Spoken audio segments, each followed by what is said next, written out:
Selamat datang di channel Heri Yang Feng Shui. Saya akan menguak misteri kematian Tang Monida menurut ilmu metafisika Cina, karena saya melihat sudah banyak media, YouTube, dan lain-lain yang sudah membahasnya dari sisi video CCTV yang beredar, dan mungkin saya lebih dari sisi metafisika Cina ya. Jadi nanti akan saya tampilkan beberapa chart yang mungkin agak sedikit awam bagi Anda yang mungkin tidak mengenal ilmu metafisika Cina. Namun jangan khawatir, karena nanti akan saya jelaskan secara ringkas kira-kira apa sih pengertian daripada bintang-bintang yang saya sebutkan nantinya.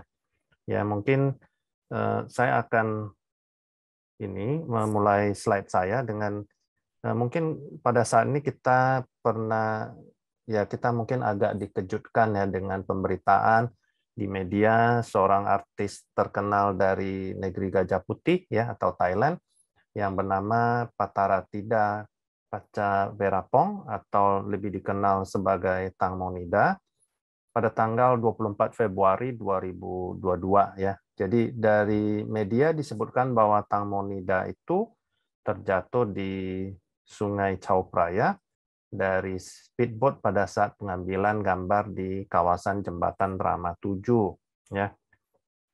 Nah, berita ini tentunya agak sedikit mengejutkan, karena memang kalau kita lihat dari beberapa media yang beredar, ternyata bahwa dari CCTV yang ada beberapa jenis kejanggalan yang ditemukan. Namun dari sisi saya lebih melihatnya kira-kira sebenarnya apa yang terjadi pada Tang Monida pada tanggal tersebut ya. Oke. Nah, ini adalah chart ya. Ini adalah peta Chimen ya kalau saya katakan ya. Chimen chart. Jadi dari peta ini ya, dari waktu kejadian tanggal 22 Februari di jam 22.40 ya. Jadi lambang yang ditunjukkan di sini ya, itu posisinya pada saat di peta Chimen ini adalah berada di daerah barat ya. Nah, kalau kita lihat di bagian barat ini ya, di mana elemen ini, kalau boleh saya katakan dalam bahasa Mandarinnya elemen kui ya, ini supaya tidak membingungkan para subscriber ya, mungkin di sini kita lihat kalau warnanya di sini hitam itu melambangkan air ya. Kemudian kalau dia warna coklat melambangkan tanah, kalau putih di sini dengan ada lambang keemasan di sini melambangkan logam, sementara kalau hijau adalah melambangkan lambang kayu ya, dan masih ada satu lagi berwarna merah itu melambangkan api. Jadi dalam ilmu metafisika Cina itu kita memakai 5 elemen unsur, yaitu kayu, api, tanah, logam, dan air. Ya, dari interaksi elemen-elemen ini, ya sifatnya ada yang produktif maupun ada yang destruktif. Ya. Nah, sekarang saya mau menganalisa dari sisi elemen yang di jam ini, karena biasanya kalau kita menanyakan tentang sesuatu yang hilang, ya kan pada saat itu kan Tang Monida kan diberitakan terjatuh dan 2 hari kemudian kan mayatnya baru ditemukan. Nah, di sini saya menemukan satu hal menarik ya. Pada saat kejadian tersebut ya, pada jam tersebut ini lambang ini atau kui ini atau air yang sifatnya agak sedikit boleh kan ada sifat yin dan yang ya. Air yin di sini itu mewakili satu komponen yang boleh saya katakan batang langit dan cabang bumi ya. Jadi dia mewakili elemen ini, dua ini ya. Mungkin kalau saya pakai bahasa Mandarinnya adalah Jia dan Wu ya. Dan kalau kita mau tahu kapan mayat ini bisa ditemukan? Biasanya kalau terjadi interaksi dengan elemen ataupun unsur yang ada di bawahnya ini. Dan menariknya, pada saat kejadian itu, ini elemen ini di sini, ya. Pada itu di Sun. Di Sun itu posisinya di sini, ya. Nah, kalau di sini, ini posisi adalah Yo, logam, dan dia tidak ada interaksi dengan ini. Jadi itu 1 hari sesudahnya.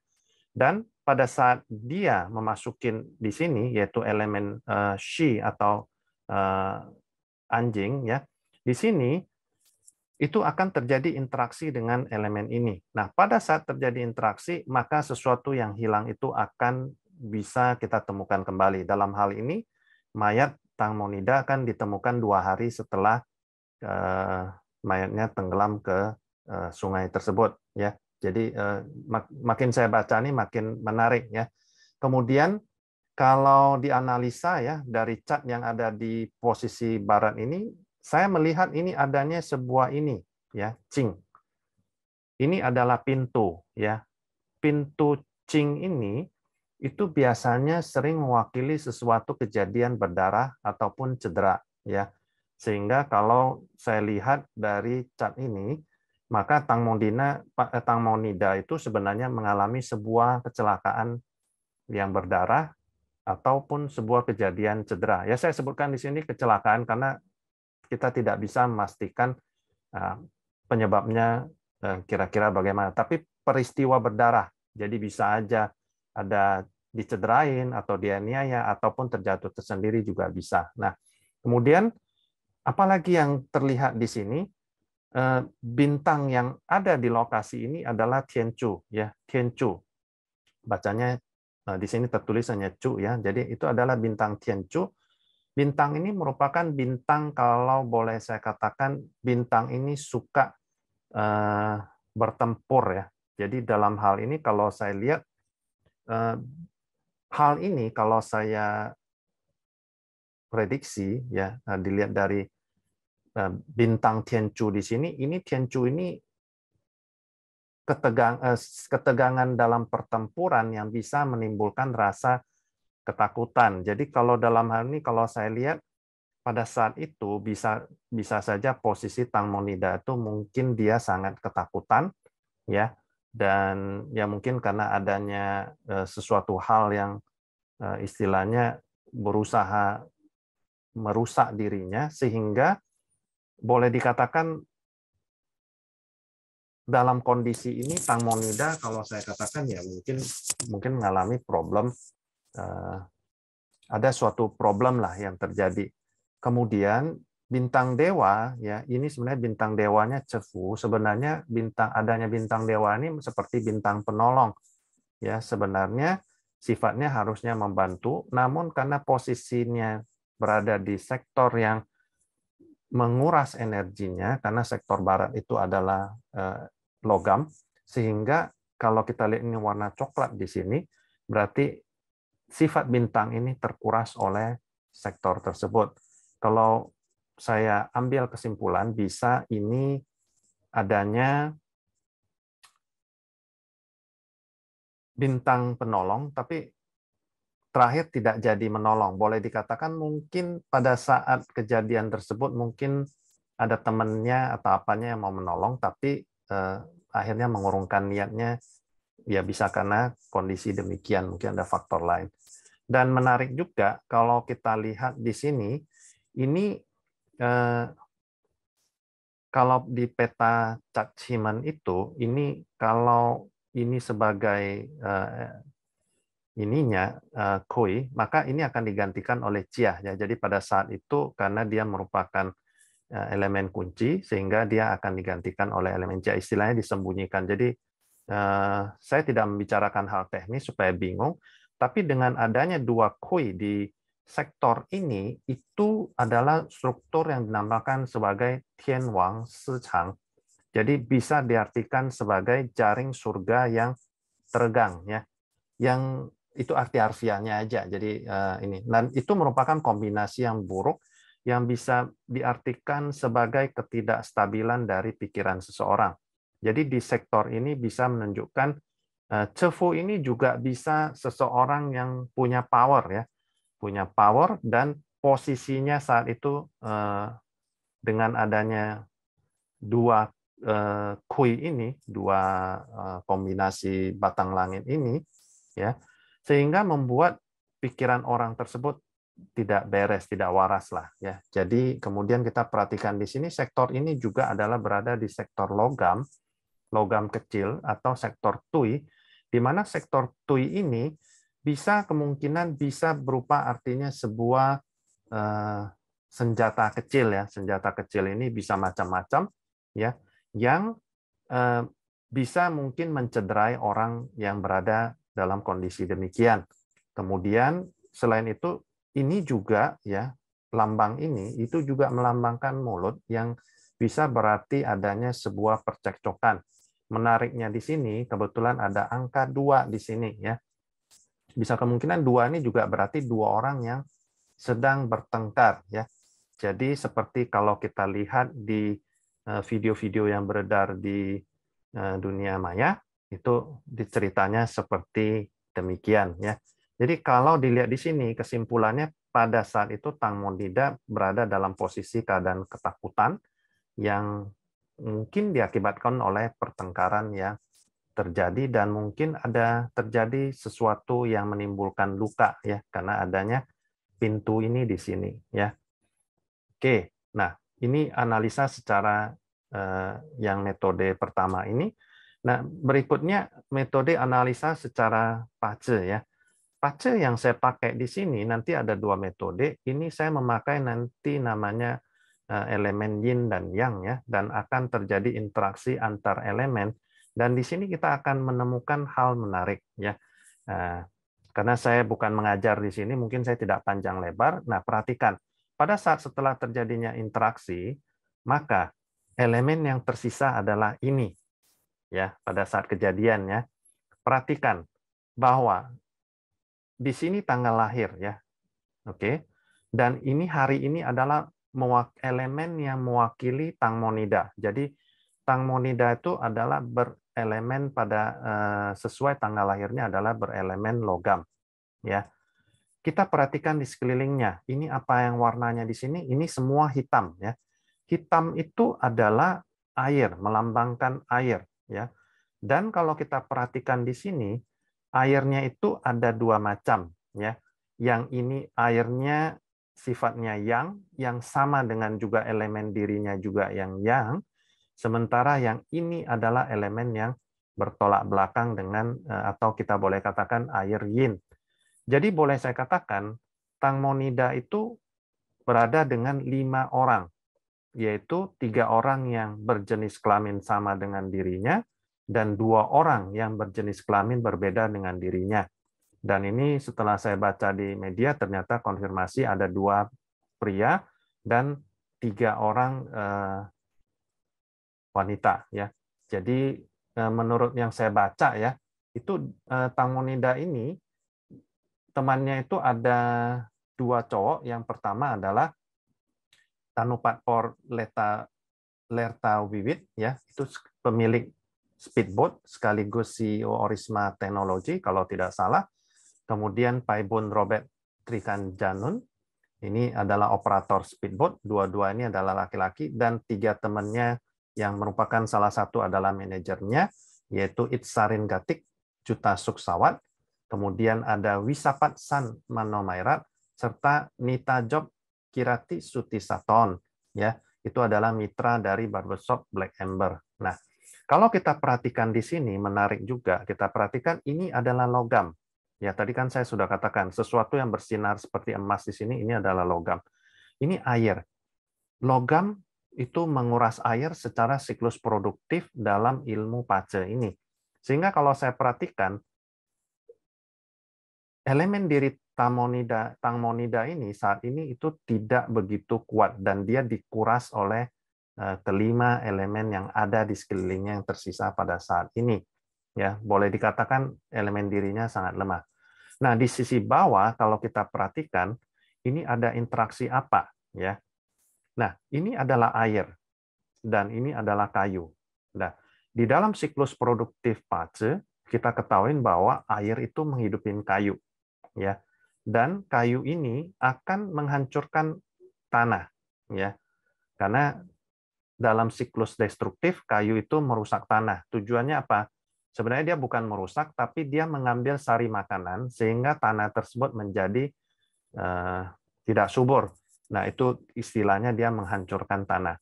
Kalau kita perhatikan di sini, elemen air di sini ini di dalam dia sebenarnya adalah bisa mewakili salah satu dari kelima yang ada di atas ini.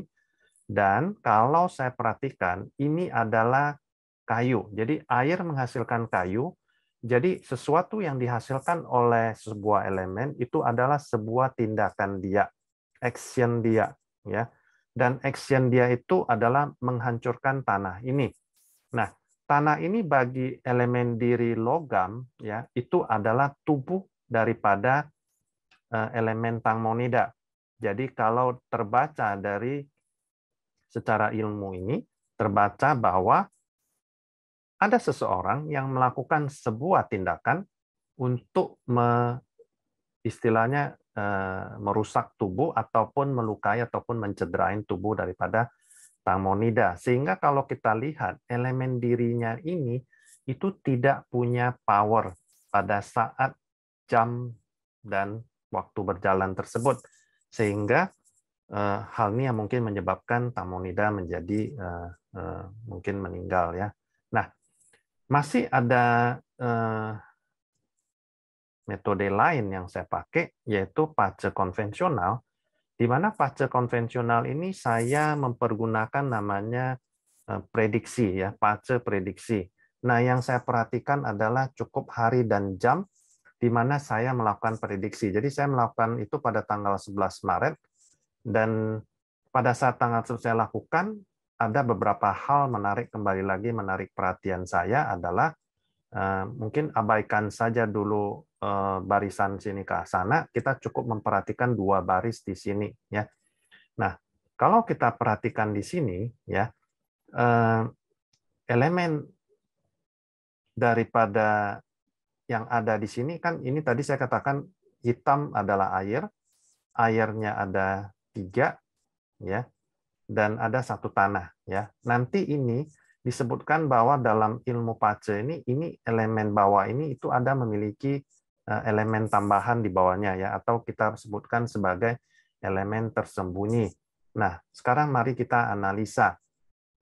Perhatikan bahwa ini elemen ini kalau dalam ilmu pace tadi kan yang supaya jangan mix up. Tadi saya katakan kan air yin itu, kenapa saya katakan sebagai lelaki? Karena yang sama elemennya dengan diri itu saya anggap sebagai cewek, yang berlawanan adalah cowok. Ibaratnya seperti kita cerita saudara. Namun dalam hal ini, dalam ilmu yang satu ini juga bisa kita memakai elemen tanah ini apabila elemen ini menguasai elemen ini bagi seorang wanita, ini adalah menandakan ini juga adalah seorang lelaki. Perhatikan apa yang terdapat di dalamnya. Elemen ini, kita seperti kita ketahui, tanah ini, tanah yang satu ini adalah tergolong tanah yang cukup panas, dan dia ini menguasai elemen air. Ya, jadi ketiga-tiga elemen ini dikuasai dia. Ya, jadi boleh dikatakan bahwa kedua ini, dua elemen yang di samping ini, bukan yang ini adalah elemen diri daripada tangmonida, itu semuanya under kontrol dari orang yang ini, atau dikatakan lelaki lah, boleh saya katakan. Nah, apa yang dilakukan lelaki ini? Perhatikan, ya. Nah, di dalam elemen ini, elemen tanah ini kan tadi saya katakan akan menguasai atau mengendalikan air, ya. Dan ini elemen logam di sini adalah tubuh daripada tangmonida. Dan posisi kedua di sini itu sering kita sebut dalam pace itu sebagai graveyard atau posisi makam. Boleh dikatakan orang inilah yang mungkin menyebabkan kematian daripada tangmonida, ya. Selain itu ada hal menarik lagi. Ini ini elemen ini yang saya tunjuk ini itu adalah elemen kekayaan daripada si elemen diri kui ini atau tang ini yang saya tunjukkan sekarang ini. Nah, orang ini juga menduduki elemen diri dari menduduki kekayaan daripada elemen diri Tangmonida. Jadi kalau saya perhatikan di sini memang terjadi ada dua dimensi yang bisa kita perhatikan di sini. Ada dua kemungkinan. Kemungkinan ada ini selain bisa diartikan lelaki, bisa juga diartikan sebagai bos. Bos atau manajer boleh juga saya sebutkan. Nah, dalam hal ini orang ini juga menguasai kekayaan daripada Tangmonida, ya. Saya tidak usah sebutkan siapa, mungkin para pemirsa bisa istilahnya mencari sendiri siapa ini orangnya. Cuman saya hanya memilahnya daripada ilmu metafisika Cina. Dan di sini kalau kita perhatikan terjadi pergulatan, ya. Dan ini elemen ini kan air, ini kayu. Kayu itu adalah action dia. Pada saat itu ini juga menunjukkan action dia. Action dia itu dengan logam kecil, ya. Logam kecil ini mencederai daripada elemen kayu di sini. Dan ini itu biasanya elemen ini menandakan kepala. Jadi boleh dikatakan ini ada faktor cederanya di sini. Jadi kemungkinan kesimpulannya sih Tangmo mungkin bisa mengalami sebuah penganiayaan, ya. Kemudian selanjutnya setelah itu saya mencoba menganalisa, ya, secara cimen, ya, bagaimana nanti kasus ini akan berlanjut, ya. Pada saat itu saya juga melakukan prediksi pada jam pagi, jam 8.40 tanggal 15. Di sini diperhatikan posisi daripada elemen diri Tangmonida itu berada di pintu kematian, ya. Jadi berarti di sini sudah meninggal, dan di sini ada bintang Tianrui. Tianrui di sini artinya sesuatu yang rusak, ya. Boleh bisa dikatakan tubuhnya rusak atau bagaimana, dan memang pada saat itu kita temukan adanya cedera. Oh ya, satu hal menarik, saya sebelum lupa, saya balik dulu ke slide saya yang ini pertama tadi. Nah, ini kan tadi saya katakan adalah logam kecil, ya, dan ini di posisi barat. Ini juga kalau dari struktur tubuh itu bisa sebagai posisi sebelah kiri, dan ini kebetulan bersesuaian dengan media yang memberitakan bahwa paha kiri daripada Tangmonida itu juga mengalami sayatan, ya, dan ada luka goresan di kaki, ya. Tapi yang ini saya perhatikan adalah yang besarnya aja, ya. Oke, saya lanjut. Nah, ini yang satu lagi di sini kita perhatikan adanya dua elemen ini. Dua elemen ini boleh saya katakan adalah membentuk struktur yang dinamakan sebagai Tihu Feng Kui. Arti harfiahnya tanah yang dirasuki oleh hantu. Bukan artinya maksudnya hantu Tangmonida istilahnya menghantui orang, bukan. Di sini bahwa kalau dua energi ini bertemu, sepertinya problem ini akan susah untuk diungkapkan, ya. Jadi seperti mungkin kita lihat di media massa itu, sepertinya apa yang terjadi dengan apa yang kita perhatikan di CCTV dan lain itu sepertinya ada mismatch, ya, tidak kesesuaian, seperti adanya hal yang ditutupi. Kemudian kita perhatikan di sini, ini ada cefu kembali lagi. Di sini cefu ini adalah seseorang yang memiliki kekuasaan atau apa yang mungkin bisa artinya ada somebody yang berusaha mungkin menutupin kasus ini. So guys, ini mungkin analisa dari saya secara metafisika Cina. Semoga bisa menambah wawasan, meskipun saya berusaha menjelaskannya dengan bahasa awam. Tidak usah khawatir, karena dari warna-warna teman-teman bisa mungkin akan bisa memahami apa yang saya ceritakan. Bila Anda menyukai video ini, silakan di like, subscribe, dan dibunyikan lonceng, supaya kalau ada video saya, Anda akan mendapatkan informasi terlebih dahulu. Mungkin itu saja. Terima kasih.